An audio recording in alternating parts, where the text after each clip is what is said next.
so and what's more important is the unions are supportive of this bill. They're going to lobby for it. We believe it'll be a bipartisan bill. There will be some Republicans voting for this as well. Virtually every Democrat that was here, not everybody was here, but it will support this. It's been much aided by the fact that the House and the Speaker has pushed a bill over here, which is, I think, forced the unions to compromise, and I appreciate the fact that they've done it. It's not easy, because this is voluntarily agreeing to take away money from their members. But it's something that will be very significant, because when this bill is passed, the unions are not going to sue on this bill. They agree with this bill, as opposed to suing on the other bill that is under consideration. If that bill is declared unconstitutional, there's zero savings. We feel that this $46 billion is money that's going to be saved in the next fiscal year, not this one, but the next one, which starts a year from now. We expect we'll have an extra $850 million that we can use to spend on education and human services and higher ed. So that's why it's so significant. We would be aware of the fact that the rating agencies have said if you have a reform bill, we want to make sure that it's very significant in terms of savings, but also that it's constitutional, and we feel that this is. So I have not yet, we literally were negotiating this bill as of today, or literally today, so I'm going to be meeting with the Speaker and going over this approach with him. Keep in mind, the Speaker and I spent hours and hours at the mansion with the unions last year negotiating a bill using this framework. The Speaker has actually even sponsored a bill himself last year, and had the unions supported it last year, we probably would have passed it. So I'm optimistic. I think the unions have to go out now and explain this approach to their members, of the House and the Senate, both parties, and hopefully we can move forward with a bill that will go a long way towards solving the problem. Do you know how your savings stack up to the House savings? Well, our savings is, as I said, we could be anywhere around $46 billion. It could be higher, could be a little bit lower, depending on what choices people take. This bill is not as risky as the bill that the House passed, because the House bill could end up saving $0, and not only saving $0 if the Supreme Court has thrown it out, but also it delays us by a year. We'd have to come back to Springfield, pass another bill, have another year of litigation, and every year that you delay, you lose at least $1 billion. So that's why I think that this is a very strong approach. It's supported by the unions. They're not going to sue us. It's going to save us a substantial amount of money. We're going to start reaping the benefits starting a year from now. But individual members can still sue, right? Anybody can sue. I'm just saying that it's very important that the unions have individually said that they would definitely sue on a questionable constitutional argument for the bill that's passed out of the House, but on this one they would support it. And so we've done this, by the way. We passed a bill that the union supported for the Water Reclamation District pension. There hasn't been any lawsuits, and because the union supported it. And I think that's very significant. It was the Speaker's bill, right? I sponsored the bill in the Senate. The Speaker sponsored it in the House. Whenever you can get unions to agree on a major pension bill, you should codify it. That's what we said when we passed that bill for the Water Reclamation Districts, and that's what we should do here.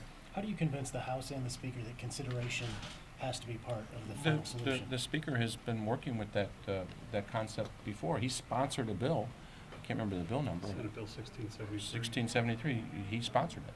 So he's not adverse to that. He understands the constitutional arguments. I would once again applaud him for passing the bill he passed over, because I think it focused on the unions, made the unions focus on what we were trying to accomplish here, and I appreciate the sacrifices and the compromises that the unions made in this bill. Was that part of a grander plan between you and the Speaker to have him put pressure on the unions? No, I didn't. He told me he was going to use my bill to put the amendment on, but I wasn't part of his negotiations with this caucus. I didn't know what we were going to be able to accomplish with the unions, so I didn't involve him in this negotiation, but now we have this agreement. And so now it's time to see if we can reach an agreement between the two houses. You anticipate you'll take this out of Senate Exec on Wednesday, correct? That's correct, and vote on it on Thursday. On the floor? Yes. Okay. What happens to Senate Bill 1 for now? Well, let's first see what happens with this and see what the reaction is to this, and see what the reaction is to first in the Senate and then in the House, and see if folks agree that this is, now that the unions have come up with this major concession, that maybe we can advance on this more constitutionally sound platform. Do you want to preemptively respond to people who say House has done one thing, Senate's done another, now they can both walk away saying they've done something? But we're not walking away. This is a Senate bill. We're choosing this to be a Senate bill so that the House, if they want to make some adjustments to it, we're open to it. It's not a take it or leave it situation at all. We know we have to pass a pension reform bill this year. We're the worst funded in the nation. It's affecting our budget. We have to free up money for next fiscal year and fiscal years after, and that's why we have to pass these bills. We know that. Have you talked to the governor yet about any of this? The governor's should get credit for pushing pension reform right from the start.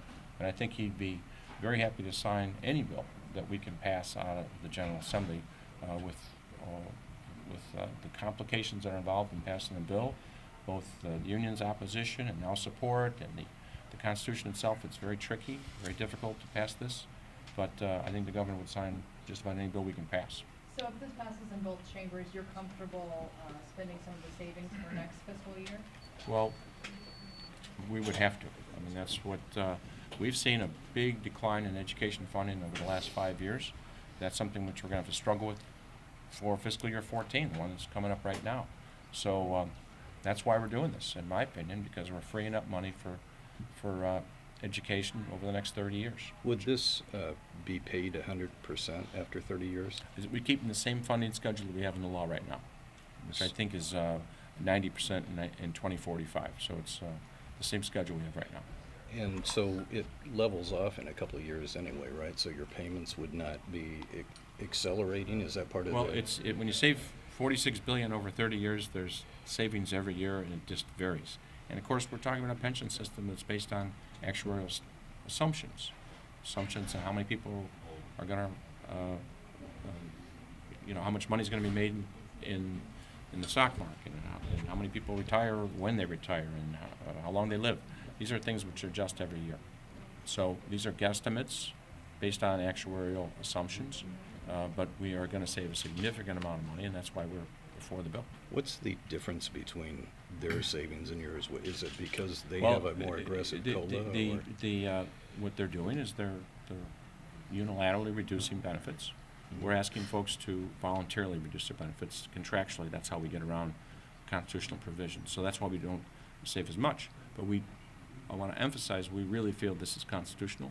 This is kind of a money that we know is going to be there, whereas the other approach is pretty risky. It could be zero, and that's not something that, and a delay of a year, which is not something we want to accomplish.